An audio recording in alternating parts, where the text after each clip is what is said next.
வணக்கம். இன்னைக்கு நம்ம பார்க்கக்கூடிய இந்த வீடியோ என்ன அப்படின்னு பார்த்தீங்கன்னாக்கா, முழுக்க முழுக்க ஆண்களுக்கு உண்டானது.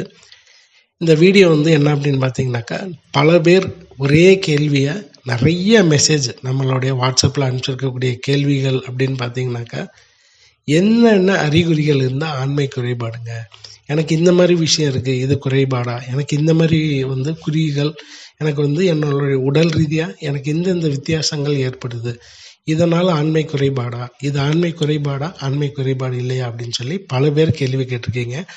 உங்களுக்காக தான் இந்த வீடியோவே. இந்த வீடியோ கண்டிப்பான முறையில் எல்லா ஆண்களும் பார்க்கணும். பார்த்துக்கிட்டிங்கன்னா தான் ஃப்யூச்சர்லேயும் உங்களுக்கு இந்த குறைபாடு வருது அப்படின்னா முதல் வேலையாகவே நீங்கள் என்ன செஞ்சிடலாம், ஆரம்ப கட்டத்தில் சரி பண்ணுறது ரொம்ப ஈஸி. சாதாரண உணவு வழியாக சாதாரண சின்ன சின்ன மருந்துகள்லேயே நம்ம ஈஸியாக இந்த ஆண்மை குறைபாடை சரி பண்ணிடலாம். அதே ஒரு 6 மாதம், 1 வருடம், 2 வருடம் தள்ளி போயிட்டு அந்த குறைபாடு பற்றி நமக்கு தெரியாமல் உடல் ஒவ்வொரு அறிகுறிகள் கொடுக்கும், ஒவ்வொரு வகையான அறிகுறிகள் கொடுக்கும். அந்த அறிகுறி நாள் ஆக ஆக வேறு வேறு வகையில் வேறு வேறு உறுப்புகளுக்கு வெளிப்படுத்தும். அப்படி வெளிப்படுத்தியும் நம்மளால் அந்த இது புரிஞ்சிக்காமல் திருமணத்துக்கு அப்புறம் இல்லை ஒரு திருமணம் நடந்து கொஞ்ச நாள் கழித்து தான் எனக்கு இந்த புரிதலே இருந்துச்சு அப்படின்னு நிறைய பேர் சொல்லுவாங்க.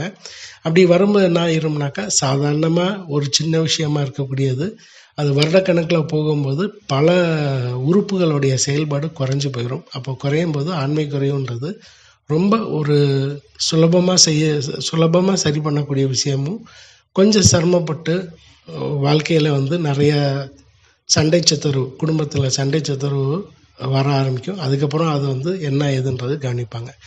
சரி, இப்போ இந்த ஆண்மை குறைவுகள்னால் என்ன, அதுக்குண்டான அறிகுறிகள்லாம் என்னென்ன அப்படின்றத பற்றி வரிசையாக பார்க்கலாம்.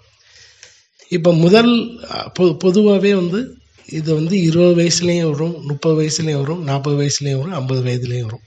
40-50 வயதில் வரக்கூடியது இயல்பாகவே மனிதனுடைய உடல் அமைப்பில் மாற்றங்கள் ஏற்படக்கூடிய ஹார்மோனால். சரி, இந்த ஆண்மை குறைவு அப்படின்றது என்ன அப்படின்னா, ஆண்மை அப்படின்றது ஒரு ஆணுக்கு தேவையான ஆண்மைத்தன்மை. இந்த ஆண்மைத்தன்மையினுடைய ஹார்மோன்ஸ், அந்த சுரப்பின்றது டெஸ்டோஸ்டரான் ஹார்மோன். இந்த ஹார்மோன் தான் ஒரு ஆண்மகனாகவே இருக்கக்கூடிய விஷயமா மாற்றுது. ஒரு உடல் அமைப்பும் சரி, உருவத்திலையும் சரி, இந்த ஹார்மோன் நல்லா இருக்கும்போது நல்ல உடல் அமைப்பு, உருவம், முடி எல்லாமே இருக்கும். சரி, இந்த ஹார்மோன் குறைபாடு ஏற்பட என்னென்ன மாற்றங்கள் வரும் அப்படின்றத பற்றி ஒன்றா பார்ப்போம். முதல்ல அடிப்படை என்னன்னு பார்த்தீங்கன்னாக்கா, ஆள் ரொம்ப இளம் வயதிலே தான் இருப்பார். 20-25 வயசு தான் இருக்கும். ஆனால் அவருக்கு பார்த்தீங்கன்னாக்கா உடல் ரீதியாக ரொம்ப சோர்வாகவே இருக்கிறது, ஒரு வேலை பார்த்தா கொஞ்சம் டயர்டாகவே ஃபீல் பண்ணுறது, ஒரு காலையிலேருந்து மத்தியானம் வரை வேலை பார்த்துருப்பாங்க, மத்தியானத்துக்கு அப்புறம் கொஞ்சம் அசைவு ஏற்பட்டால் நல்லாயிருக்கும், தூங்குனா நல்லாயிருக்கும், கொஞ்சம் நேரம் ஃப்ரீயாக உட்காந்தா நல்லாயிருக்கும், ஒரு வேலையில் ஆர்வம் தன்மை இல்லாமல் இருக்கும். அது அவங்க என்ன நினச்சிக்கிட்டு இருப்பாங்கனாக்கா, என்னுடைய உடல் ரீதியாக எனக்கு உடல் சத்து குறைபாடு இருக்குது, அதனால் இப்படி இருக்குன்னு நினைப்பாங்க. பட் உண்மையான விஷயம் என்ன அப்படின்னு பார்த்தீங்கன்னாக்கா, ஆண்மை குறைவுக்குண்டான ஒரு அறிகுறி. 20 வயசு வரை நல்லா இருந்திருப்பாங்க, 25 வயசு வரை நல்லா இருந்திருப்பாங்க, 28 வயசு 30 வயசு வரை நல்லா இருந்திருப்பாங்க. கொஞ்ச காலமாக ஒரு 6 மாதம் 1 வருடமாக இந்த உடல் ரீதியான ஒரு சுறுசுறுப்பு தன்மை இல்லாமல் ரொம்ப சோர்வு தன்மையோடவே இருக்கக்கூடிய ஒரு தன்மையாக நம்ம உடல் கொஞ்சம் கொஞ்சமாக மாற்றும். இது முதல் அடிப்படை. இரண்டாவது என்ன அப்படின்னு பார்த்தீங்கன்னாக்கா, ஒரு ஆர்வமே இருக்காது. ஒரு பெண்ணை பார்த்தாலோ ஒரு மனைவியை பார்த்தாலோ நமக்கு அந்த தூண்டுதல், நம்மளுடைய அந்த ஆசை, காமம் சொல்லக்கூடிய இந்த ஆசை தூண்டுதலே இல்லாமல் இருக்கும். அப்படியே தூண்டுதல் இருந்தாலும் ரொம்ப நல்லா ஒரு அமைப்பாக இருக்காது. ஏதோ பார்த்தோடனே ஒரு மனைவி வர்றாங்க, பக்கத்தில் வர்றாங்க, ஆசையாக அவங்க பேசுகிறாங்க வைக்கிறாங்கனாக்கா அந்த நேரம் கொஞ்சம் கிளுகிளுப்பாக இருப்பாங்க. அதுக்கப்புறம் என்ன ஆயிரும்னாக்கா, எந்த ஒரு தூண்டுதல் இல்லாமல் சரி போட்டோம் அப்படின்ற ஒரு தன்மைக்கு மாறிடுவாங்க.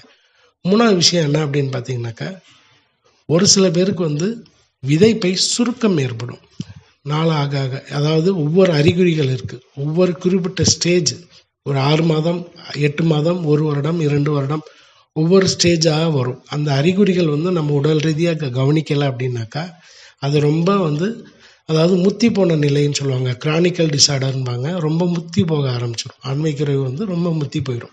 அப்போ இன்னும் ரொம்ப மோசமாக இருக்கும், இல்லறத்துல ஈடுபட முடியாது, திருமணம் பண்ணியும் பிரயோஜனம் இல்லாமல் இருக்கும். சரி, இப்போ இந்த மூணாவது அறிகுறி நான் என்ன சொல்லியிருக்கேன், விதைப்பை சுருக்கம் ஏற்படுதல். விதைப்பை சுருக்கம் ஏற்படும். விதைப்பை வீக்கம் ஏற்படும், பலூன் மாதிரி வீங்கும், இல்லாட்டினா சுருங்கும். இது 3வது அறிகுறி. ஆண்மை குறைவு ஏற்பட்டுருச்சு, நமக்கு அந்த ஹார்மோன் டிஸ்டர்பன்ஸ் ஆகுது, ஹார்மோன் சரியாக சுரக்கலை, ஹார்மோன் வந்து உற்பத்தி ஆகக்கூடிய இடத்துல ப்ராப்பராக இல்லை அப்படின்னா தான் இந்த மாதிரி அறிகுறிகள் வரும். சோர்வுத்தன்மை இருக்கிறது, ஆசை இல்லாமல் இருக்கிறது, காம உணர்வு இல்லாமல் இருக்கிறது, தூண்டுதல் பண்ணாலுமே எந்த ஒரு உணர்வும் உணர்ச்சி இல்லாமல் இருக்கிறது. இப்போ இந்த இதில் வந்து அடுத்த விஷயங்கள் என்ன அப்படின்னு பார்த்தீங்கன்னாக்கா, விதைப்பை வீக்கம் இல்லைன்னா சுருக்கம் அடைகிறது. சரி, இதுக்கு அடுத்த விஷயம் என்ன அப்படின்னு பார்த்தீங்கன்னாக்கா, ஒரு பெண் தன்னுடைய கணவனை வந்து வலுக்கட்டாயமாக வாங்க இன்றைக்கி நம்ம வந்து தாம்பத்தியத்தில் ஈடுபடணும்னு நினைக்கிறேன், இல்லறத்தில் நான் ஈடுபடணும்னு நினைக்கிறேன் அப்படின்னு இருந்தாலும் அவங்களுக்கு வந்து என்ன செய்ய முடியாதுன்னா, எந்த ஒரு ஆர்வமும் இல்லாமல் அவங்க வந்து என்ன செய்வாங்கன்னு பார்த்தீங்கன்னாக்கா, விரைப்புத்தன்மை குறைவாக இருக்கும். உள்ளே செலுத்தணும்னு நினச்சாலும் விரைப்புத்தன்மை இருக்காது. ஒரு சில பேருக்கு பார்த்திங்கன்னா விரைப்புத்தன்மை இருந்தாலும் ரப்பர் மாதிரி வளையும். ஸோ இதெல்லாம் வந்து ஆண்மை குறைவுக்கான அறிகுறிகள். 5வது விஷயம்னு பார்த்திங்கனாக்கா, இன்னும் ஒரு சில பேருக்கு பார்த்திங்கனாக்கா விரைப்பு இருக்கும், எல்லாம் இருக்கும். ஆனால் அவங்களால என்ன செய்ய முடியாதுன்னா தாம்பத்தியம் பண்ண முடியாது. அவங்க பக்கத்தில் போய் மனைவியோட சேரும்போதே விந்து என்ன செய்யும், முந்திட்டு வெளியில் வந்துடும். அடக்க முடியாது, அவங்களால அடக்க முடியாமல் விந்து தன்னைத்தானே பீச்சி வெளியில் வர ஆரம்பிச்சிடும். அப்போ இதுவும் ஆண்மை குறைவுக்கு உண்டான விஷயங்கள் தான். இந்த மாதிரி நிறைய அறிகுறிகள் இருக்குது.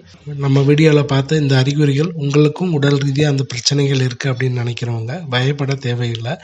இதுக்கு மருந்துகள் இருக்குது. வேணும் அப்படின்றவங்க ஒரு 2 மாத காலம் எடுத்துக்கிட்டால் போதும். அடிப்படை மருந்தே போதுமானது. யார் வேணாலும் சாப்பிட்லாம். இந்த குறைபாடுகள், ஆர்வம் இல்லாது, விரைப்புத்தன்மை இல்லாது, சீக்கிரமாக விந்து முந்துதல், இந்த மாதிரி எந்தெந்த பிரச்சனை இருந்தாலும் நம்மளுடைய அடிப்படை மருந்து ஒரு 2 மாத காலம் எடுத்துக்கிட்டாலே போதும், நல்ல தீர்வு கிடைக்கும். வேணும் அப்படின்றவங்க தொடர்பு கொள்ளுங்கள்.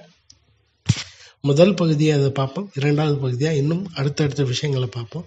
இந்த வீடியோவை ஃபாலோ பண்ணுங்கள். 2வது பகுதி வேணுன்றவங்க கமெண்டில் கொடுங்க. 2வது பகுதியான விஷயங்கள் எல்லாத்தையும் தெளிவுபடுத்துகிறேன். அடுத்த வீடியோவுக்கு சந்திப்போம். வணக்கம்.